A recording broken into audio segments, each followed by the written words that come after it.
요즘에 좀 부동산 좀 시장 좀 어떻게 보고 계신지 좀 궁금합니다. 부동산 시장의 주택시장 양극화는 더 심해질 거라고 현재 생각을 하는 거예요. 이런 문제들이 이거에 대한 사회적인 솔루션을 찾아내지 않으면 우울하게 생각하는 편이에요. 그럼요, 대표님. 저스트 킵바잉 전략을 예. 그 나스닥 100도 있잖아요. 예. 그거는 좀 어떻게 생각하세요? 그러니까 나스닥 100도 좋죠. 근데 저는 왜 S&P 500을 더 말씀드리냐면 첫 번째 그 S&P 500은 이미 200년간 검증이 된 데이터라는 거예요.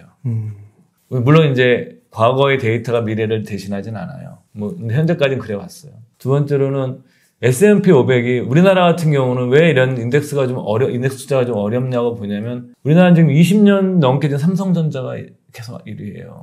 어찌 보게 되면 거의 변동이 없어요. 네. 밑에 네이버가 3등했다 9등하고 이런 변동만 있는 거지.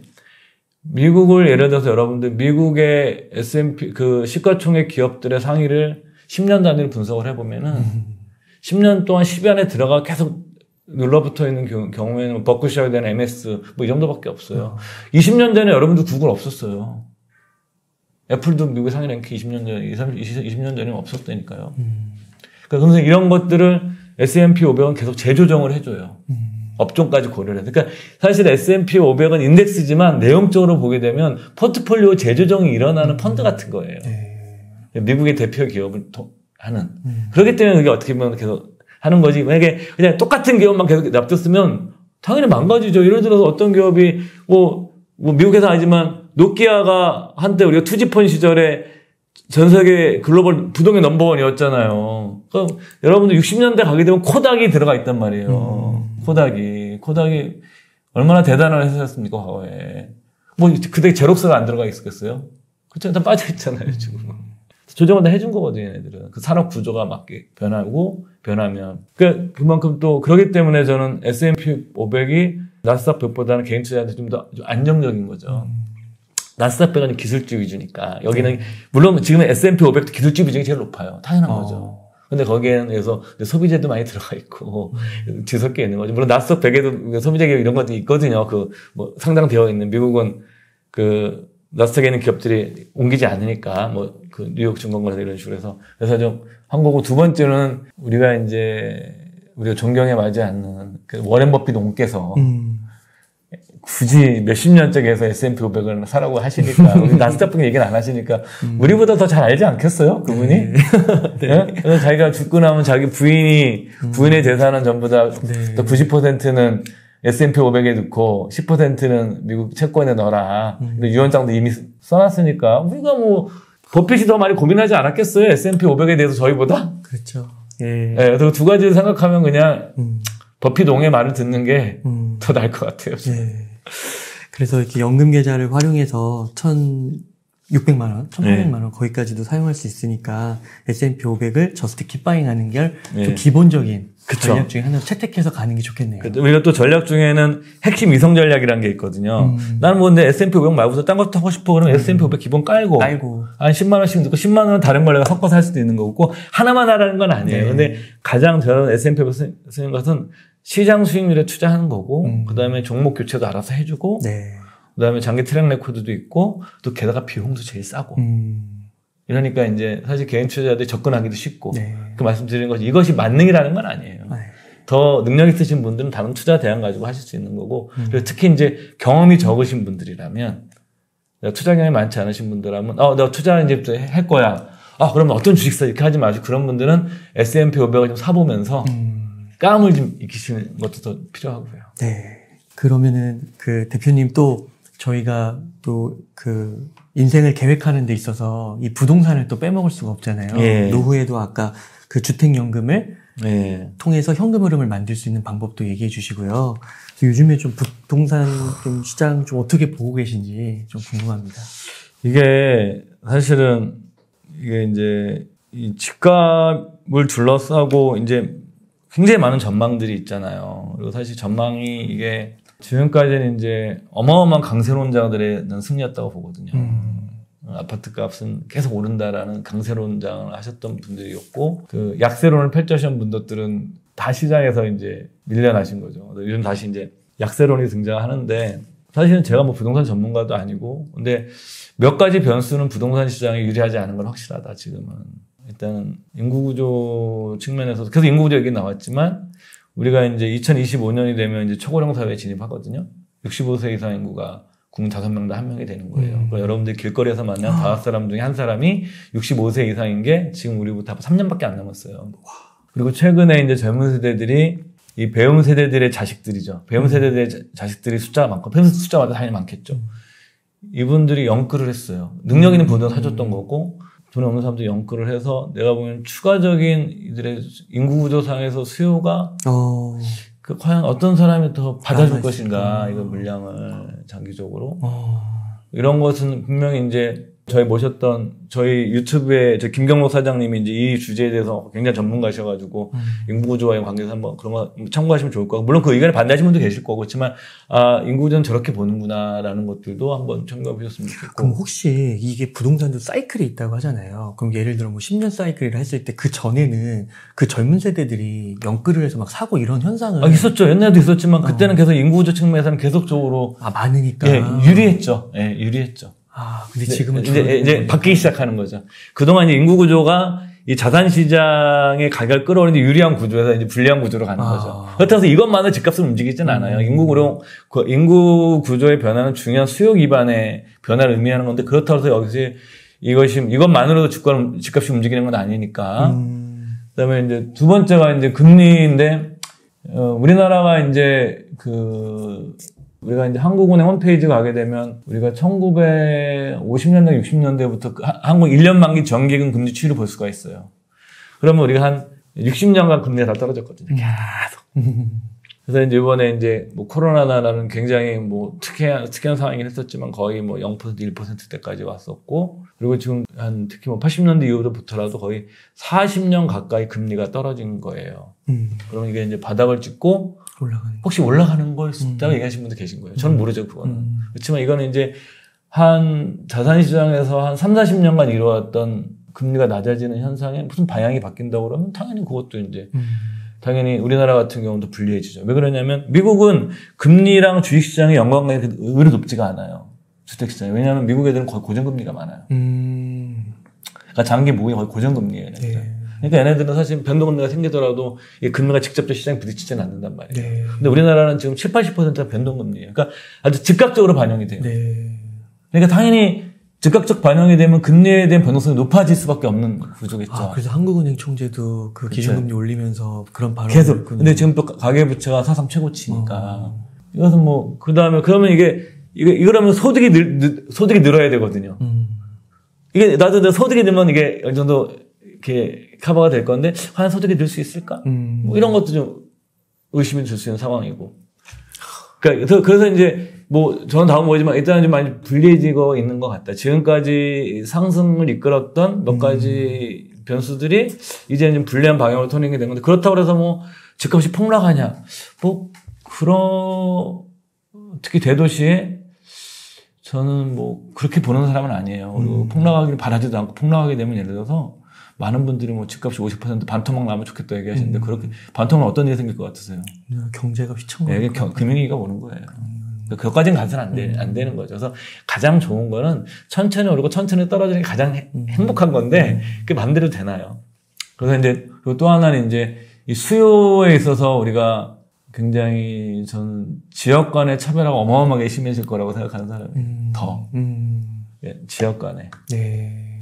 서울과 지방. 지금 우리나라 인구가 서울 수도권이 절반이 넘어요. 이것도 정말 굉장히 미래를 위해서 굉장히 심각하게 고민해야 되는 문제예요. 서울 수도권에만 우리 남한 인구의 절반 이상이 살고 있어요.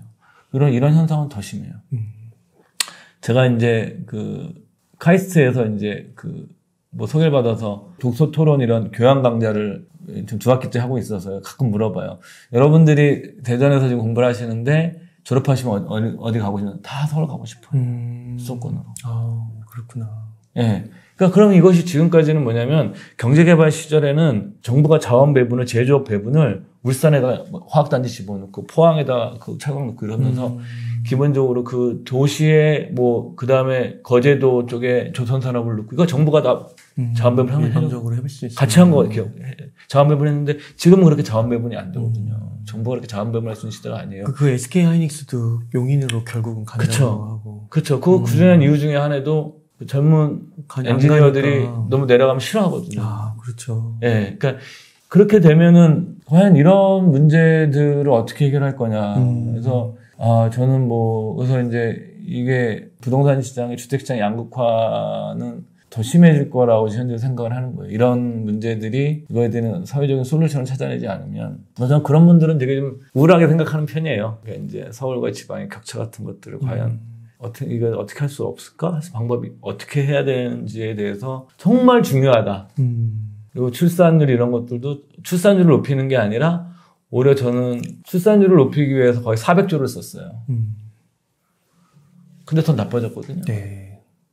그럼 거기서 뭐 돈 몇 푼 주고 뭐 출산 캠페인하고 포스터 몇 장 붙이는 거 가지고 이걸 해결할 수 있다고 생각하는 가능하냐? 불가능하면 보여주고 이미 끝난 거거든요.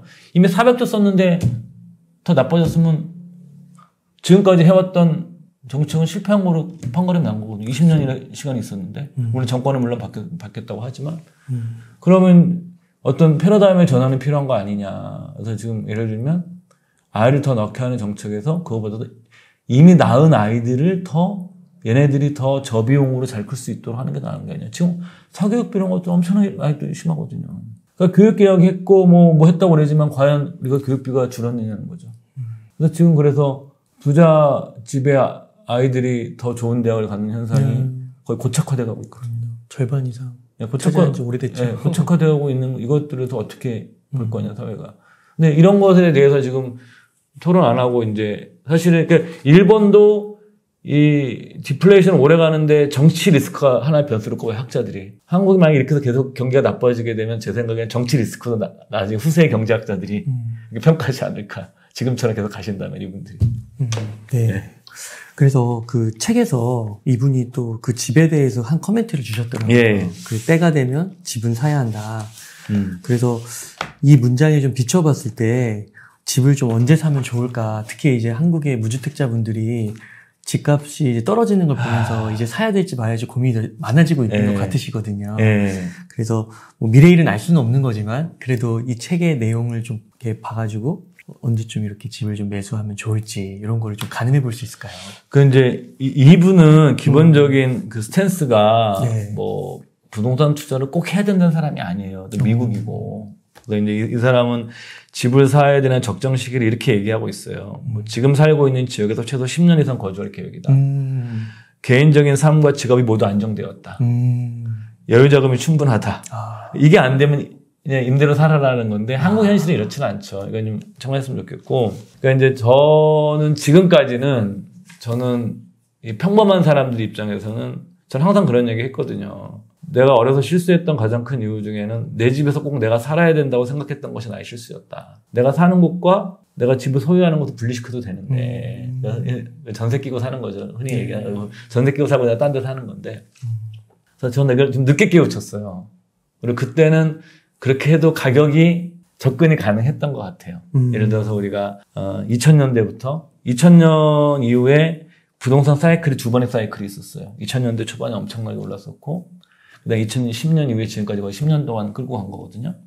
저는 이게 사이클이 길어졌던 이번에 이유 중에 하나는 전 여기에는 부동산 정책에 미스가 개입돼 있다고 생각해요. 너무 과도한 개입으로 이게 뭐냐면 미리 더 떨어졌어야 되는데 더 끌고 가버린 거죠. 이건 물론 이제 뭐 저와 생각 다르신 분들 계시겠지만 근데 지금은 이제 이런 분명한 이 자산 가격 자체가 감당할 수준이냐 사람들이 그런 식으로 내가 전세 끼고 사더라도 할 수 있느냐. 저는 굉장히 이게 평범한 방법이고 그러니까 내가 좀 돈이 좀 부족한 대출 받아서 전세 끼고 살고 내가 좀 아껴 쓰면 살 수 있어 이 수준이니까 저는 아니라고. 그 기준으로 봤을 때 힘든 거예요. 그러니까 굉장히 고민스러운 그림인 거예요. 고민스러운 그림이고 근데 내가 어느 정도 여유도 있고 좀 괜찮다 그러면 저는 뭐 내 집은 하시라도 뭐 전 늘 그 주의예요. 우리 직원들 보고도 여담이지만 이번에 이제 문재인 대통령 그 부동산 그 정권에서 정부에서 비판하는 게 정부 비판. 저도 이제 개인적으로는 뭐 정치적으로 그런 사람 아니까 저 정치에 딱 관심이 없어요. 다 싫어해요. 기본적으로 저는 여야든 야든 간에 별로 좋아하는 사람이 아니에요, 성향이. 그래서 이제 근데 정책이 딱 나왔을 때 첫째 날 제가 직원들 보고 다 그랬거든요. 빨리 집 사라고. 첫 번째 26번 나왔을 때 첫 번째 정책 나오는데 집 사라고 그랬거든요. 빨리 집 없는 애들. 전세 끼고 빨리 사라고. 지금 뭐 서울에 뭐 상대동 같은 데는 전세 끼면 1억도 안 들어가니까 지금 빨리 사라고. 나중에 이거 많이 오르면 골치 아플 수도 있다. 그래서 나보고. 근데 지금 오를지 안 오를지 난 모른다고. 근데. 그게 몇 년 정도 되는 건가요? 그러니까 이제 부동산 대책을 생각해보면 이제 집값 좀 올라 초기 국면인 거죠. 2017년? 예. 네. 그래서 이제 왜 그랬냐면 그 제가 뭐 시장을 전망 이래서 그런 게 아니라 만약에 이 정책이 실패됐을 때 리스크를 해지해야 되는 거 아니냐. 그러니까 집이 있는 사람은 상관이 없다, 어차피. 오르든 내리든 이게 해지가 돼 있으니까. 내 집을 가지고서. 이 가격 상승의 흐름이 어떻게 될지에 대한 내가 이를테면 떨어지는 리스크인데도 하면 되니까 상관없는 거. 오르면 뭐 따라갈 수 있어요. 근데 없는 사람들은 만약에 이게 2000년대 초반처럼 노무현 대통령 때처럼 확 올라버리면 만약에 이 사이클이 놓치면 굉장히 어려워질 수 있어요. 오래 기다려야 돼. 네, 오래 기다릴 수도 있다. 그러니까 지금은 좀 사야 된다. 라고 직원들 보고 막 굉장히 막 말을 많이 했었죠. 야. 사라고. 그래야 된다, 지금은. 네. 근데 한 친구 만났어요. 한 친구. 주저가 연금센터에서도. 네. 네. 아니, 근데 뭐 자기들이 뭐 돈이 많지 않으니까 젊은 친구들은. 그렇죠.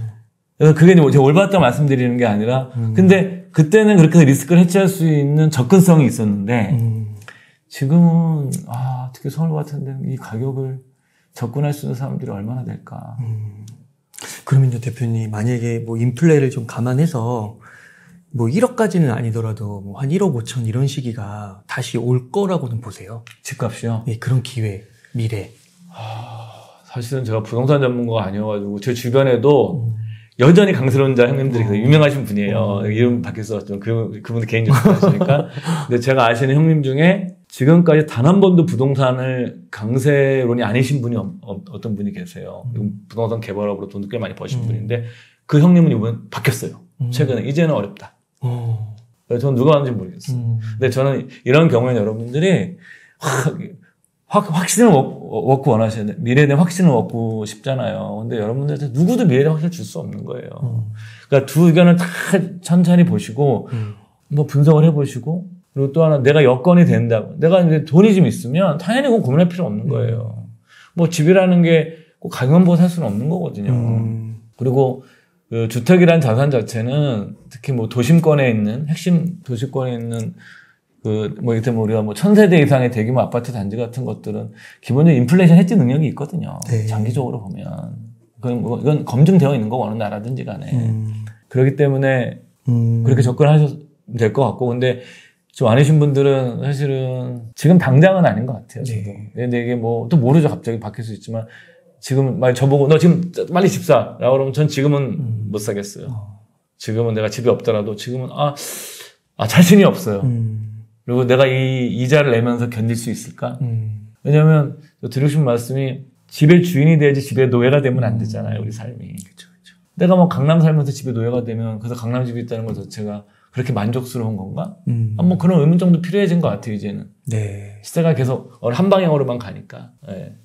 그러니까 그런 뭐 갭 이런 걸 우선 떠나서 내가 가지고 있는 가용자산 제일 중요하고 그거에 맞춰서. 네. 그리고 이제 뭐 지금 상당히 좀 쉬운 국면은 아니다, 지금은 주택. 근데 이렇게 해서 계속 많이 떨어지면 당연히 많이 떨어져서 막 우리가 이제 주식시장 같은 경우에는 20% 정도 떨어지면 하락장이라고 그러고 30% 정도 되면 거의 패닉에 오는 거고 50%좀 공포거든요. 네. 거의 완전히 이제 패닉 셀링이 30% 이하부터 나와서 50%까지 가는데 보통 50% 역사적 몇 번 없고 보통 20% 정도 떨어지면 지금 20% 떨어진 거예요. 하락장이고 30% 10% 정도 더 떨어지면 약간 이제 완전 약간 패닉에 가까워지는 거예요. 더 떨어져도 10% 그러니까 보통 이 정도가 이렇게 많지도 않아요, 역사적으로. 근데 늘 있어 왔어요, 이 정도는.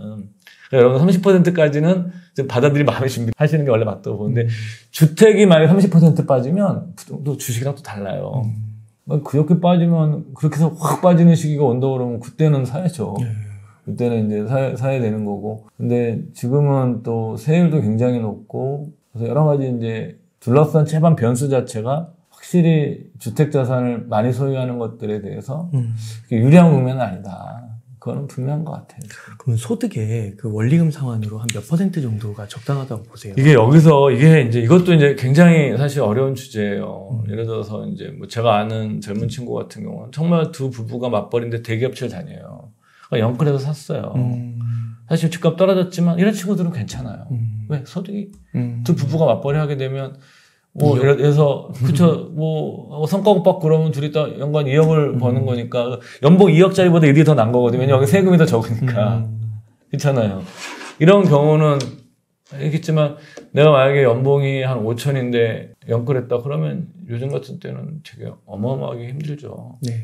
그러니까 그런 것들 자체에도 자기 판단이 되게 중요한 것 같아요. 그러니까 우리가 어떤 방향성이 계속 오른다라는 확신이 있으면 사실은 뭐 사는 건데 그렇지 않은 경우에는 쉽지 않죠.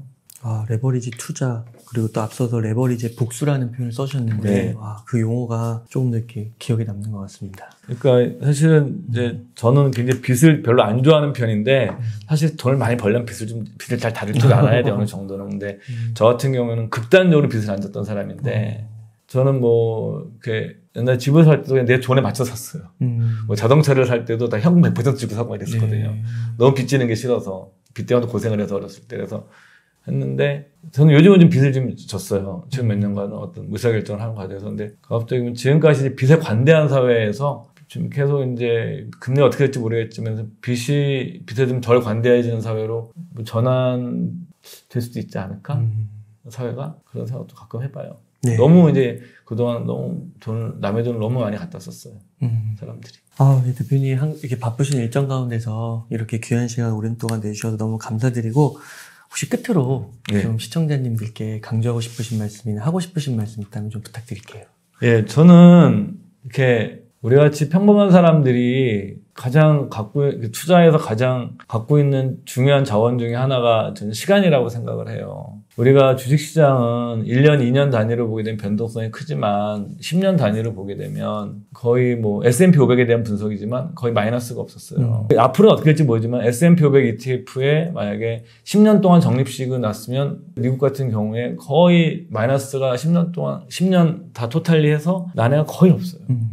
그러니까 이걸 뭘 반영하는 거냐면 생각보다 우리가 통제할 수 있는 자원이 시간인데 시간에 대해서 많은 고민을 하지 않는다는 거예요. 그러니까 이 책에서도 끊임없이 이 사람이 꾸준히 투자하면서 결국은 시간의 지평을 최대한 활용하라고 얘기를 하고 있는데 저는 사실은 뛰어난 투자가들은 사고 팔기도 하고 마켓 타이밍도 하고 잘 할 수 있지만 저희같이 그런 사람들이 그렇게 하기 위해서 돈 버는 건 굉장히 어렵고 저도 제 주변에 정말 투자 잘하시는 분들 있지만 저는 그분들 따라할 생각 엄두를 안 내요. 이제는 아예 나와 다르다고 생각을 하지. 그렇죠. 뭐 그분들이 종목 얘기 다 해주거든요. 저한테. 네. 근데 전 그분들 잘 못해요. 안 해주는 게 아니에요. 물어보면 포트 다 얘기해줘요. 저한테. 그래도 전 그것처럼 돈 못 벌어요. 그게 어떤 그 종목을 다루거나 시간이나 인내심이나 여러 가지 또 다른 보이지 않는 요소가 있는 거죠. 단순하게 주식 종목 하나만 있는 것이 아니라 그 이면에는. 그래서 여러분들께서 시간을 내 편으로 만드는 투자에 대해서 생각을 해보셨으면 좋고 이 책의 맨 마지막에 나오는 내용이 시간을 당신의 편으로 만들라는 거예요. 그래서 시간의 편으로 제일 만드는 가장 손쉬운 방법이 노력을 적게 들여야 될 거 아니에요. 적립식으로 여러분들 10년 동안 투자하시는 거예요. 10년, 20년씩. 꾸준히. 네. 예. 그렇게 해서 같이 자금 부자가 되시죠. 아, 네. 오늘 너무 감사합니다. 네. 이 책이 그 Just Keep Buying 이렇게 부제로 써 있더라고요. 당신을 부자로 만들어줄 세 개의 단어. 예. Just Keep Buying. 예. 그냥 살아. 예, 그죠. 계속 유지해라. 네, 사는 걸 유지해라. 네, 감사합니다, 대표님. 그러면 오늘 인터뷰 한 이 정도에서 마무리하도록 하겠습니다. 이렇게 해서 미래에셋 투자와 연금센터의 이상건 대표님을 모시고 이야기를 나눠봤습니다. 긴 시간 동안 유익한 인사이트 많이 나눠주셔서 감사의 말씀 드립니다. 오늘 고생 많으셨습니다. 네, 감사합니다. 감사합니다.